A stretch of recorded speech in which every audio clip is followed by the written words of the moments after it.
We are so excited to get to worship with you again on May 31st. However, due to government regulations and the whole coronavirus pandemic, things are going to look a little bit differently when we meet together again on that day.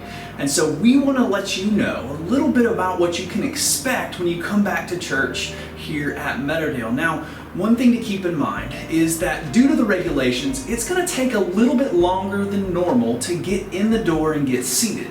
And so please keep that in mind as you're planning your morning so that you can make sure you get here early enough to get in and get seated before we get started that Sunday morning. So when you arrive on campus, you'll be greeted by one of our parking team members. They'll show you where to park. We're going to try to park a spot in between every parking place, both front and back.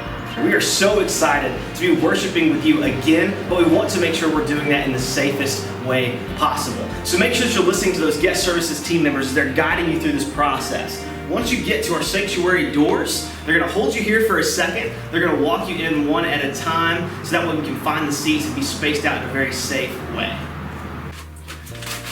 So our bathrooms will be open, but we ask that if you can, try not to use them. If you do need to use them, they will be limited to one person at a time so that we can clean and sanitize between each person to make sure that every single person here is safe. If you need to take your child, that will be fine, but everyone else will be limited to one at a time.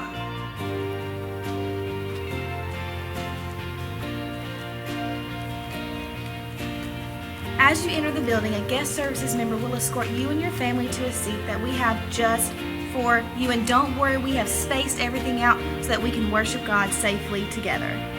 So at the end of the service, we're going to dismiss one group at a time by rows so that we don't have a lot of people piling up at the exit door. Guest services volunteer will escort you through the lobby to the exit. Which brings us to our giving stations. One of the aspects of this type of service that we're going to be doing is we're not going to be passing the offering plates during the service. So we're going to ask that you use one of our 3 giving stations here in the lobby, or you can continue giving online, send by mail, or by text. We are so excited that we get to praise and worship God all together again starting May 31st. We hope you're staying safe, and we'll see you then.